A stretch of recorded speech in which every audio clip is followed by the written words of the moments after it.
So hear me out, yeah? Hear me out. I've been saying this for like the last year and a half, 2 years, to like behind the scenes. But I'm gonna start making it public, innit? So this is my take on what I think we should do with Saka. And the first thing that we should do is move him into the 10 position. Another thing as well, don't park under trees. It's madness. But yeah, I think we should put Saka long-term position should be in the 10. And I think that will be by far and away, he'll become one of the best 10s, one of the most dangerous players in the world if he's in the 10. And the reason why I say this, I think a lot of the time when we're playing low blocks or playing against the top teams, we have a problem with breaking their structure or with their 6 position dominating Odegaard sometimes.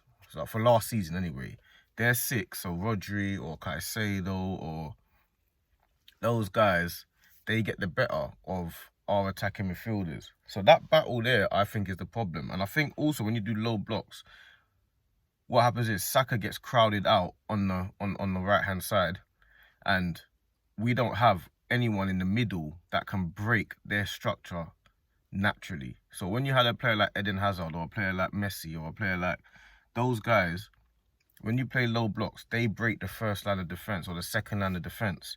And then once you've broken that structure, all of a sudden you've created chaos and all of a sudden everyone's out of position. Now you can do your 1-2s, but you need to break that line.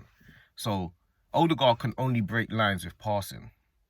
Someone like Declan Rice, for example, he can break lines with driving with the ball, but he can't break lines with intricate passing and dribbling. He's a runner with the ball, he's not a dribbler. So I think certain players can break the lines, but Odegaard is a passing guy that breaks lines. Waneri's a guy that will dribble and break lines and also passes, but he's not ready yet.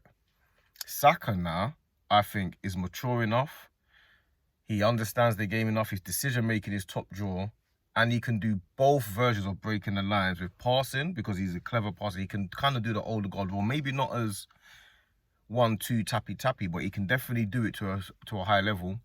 And he can break the lines with dribbling, which is like Eden Hazard. Maybe not, again, not as good as Eden Hazard in terms of dribbling and taking players on, but he can get past the player dribbling with the ball. He's also a runner with the ball. Like, so the difference between dribbling and running is like, dribbling would be like Eden Hazard, running is like Aaron Lennon. Saka can do both. He can dribble like Eden Hazard, like I said, not to that level, but he can also run with the ball like Aaron Lennon. Again, not as quick and whatever, but he can kick the ball and run with the ball. So I think Saka in the 10 position, once he receives the ball in the positions that Odegaard receives the ball, he would just be running at Rodri or running at Caicedo. And most times, I would say 7 out of 10, 8 out of 10 times, he's gonna either get past them or get a foul. And if you get a foul on their 6th player, that's the most dangerous player to get a yellow card. Like, because all of a sudden that midfielder can't make tackles, especially a player like Rodri or Caicedo or one of those guys that are real tacklers.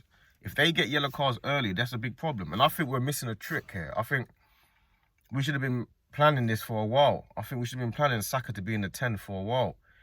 Because you could see he's already a versatile player. He can play, he obviously broke into the team left back. He was playing left wing back.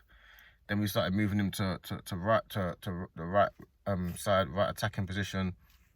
So to me, I'm looking at it like, we're always saying we need a more attacking threat and we need a guy that can do more. We're looking at Eze to play in that 10 position. We're looking at this. We've got one already in Saka. Now, a lot of people would say, no, you shouldn't move your best player from his best position. One, I don't think right wing is his best position. I think the 10 position is. That's the first thing. 2, I think we've got other players that play in our other positions and that can do the job there.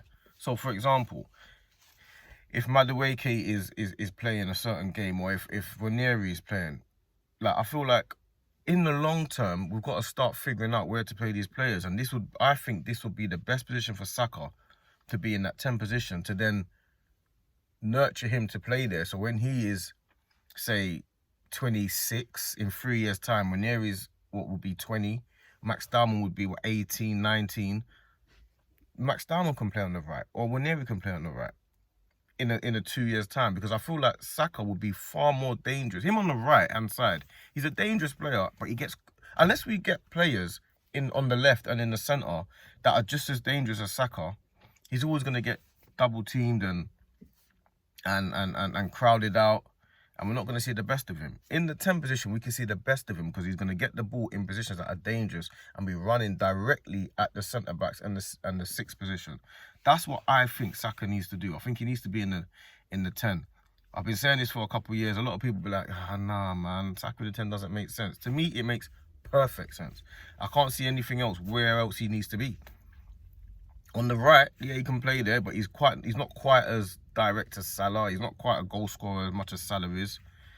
That's not really his kind of role as much. He's not like, Salah's the type of player that just stays high up the pitch. When he gets the ball, he's looking to score immediately. Salah's not an intricate player, a given goal type player. Saka is. Saka's a bit more creative than Salah. He does a bit more creation. So I feel like to have that creative player in there, as well as a guy that's a massive goal threat, that can shoot, that can run past his player so much, that can do his 1-2s, that can do the intricate play. I feel like we're missing a trick not playing Saka in the 10. I think Odegaard must have, not Odegaard, sorry. I think Arteta must have thought about this already, because he's an overthinker anyway. So I'm sure the coaching team are thinking about all this already, because they must know this. But I'm just seeing it as, I think the issue is more Odegaard, like what do you do with him? More so than where Saka should play, because Saka should be in the 10 to me. It just seems so clear to me that's where he should be playing. I don't know what everyone else thinks. Obviously, you guys let me know what you think, but it seems so clear that Saka should be in the 10 position. I don't know where else he needs to be playing. Obviously, what do you do with Odegaard? I don't actually know. This season, I would say we give it maybe this season, I'll have a look at it, but we don't really have time to have a look, to hope that Odegaard's playing well and stuff like that. That's the issue. That's the problem. And I feel like this season we'll just leave Saka on the right, just because we know what we're going to get, and Odegaard in the 10, because Odegaard's still our captain, which is, we need to get him back to his best. And if Odegaard is at his best, I would have no problem. I wouldn't be thinking about Saka playing in the 10 if Odegaard was, I had the faith in Odegaard to do what he's doing. Because we play with 2 8s. So if Odegaard's doing what he's doing, I would have no problem. But because he's not doing what I feel like he needs to be doing, I feel like Saka needs to have a more central role and a more prominent position, because he shields the ball brilliantly. He's clever. It will get him away from them 1v1 battles on the far side that he's always in, because the Cucurella's, he's always against 2 or 3 players. Now, you can do that in the middle. You can crowd him out in the middle. But if you don't really do that crowding out in the middle. Oh, yeah, let's man mark him, bring 2, 3 players over him in the middle. Because once you're playing in the 10 or one of those attacking 8 positions, you can drift wherever you want. You can drift wherever you want. That's why it's almost impossible to mark players like Messi. Because once you give him a free role, it's hard to say, hard to figure out where he's going to be. He's not going to be where you want him to be half the time. If you're playing on the right, you kind of have to stay on the right. If you're playing in the 10, you can kind of drift. And Saka's the type of player that will drift anyway. He'll start going to the right, he'll start going in the centre. So I feel like he needs to be in the centre personally, in the 10. That's my explanation on it. Obviously, let me know what you lot think. Don't park under trees, man. Obviously, I know that anyway, but I don't know, bruv. My car is a mess. It looks like it's a disaster, isn't it? But yeah, man, like and subscribe and all that good stuff. And yeah, I'm off to play paddle anyway, so I'll see you lot later, man.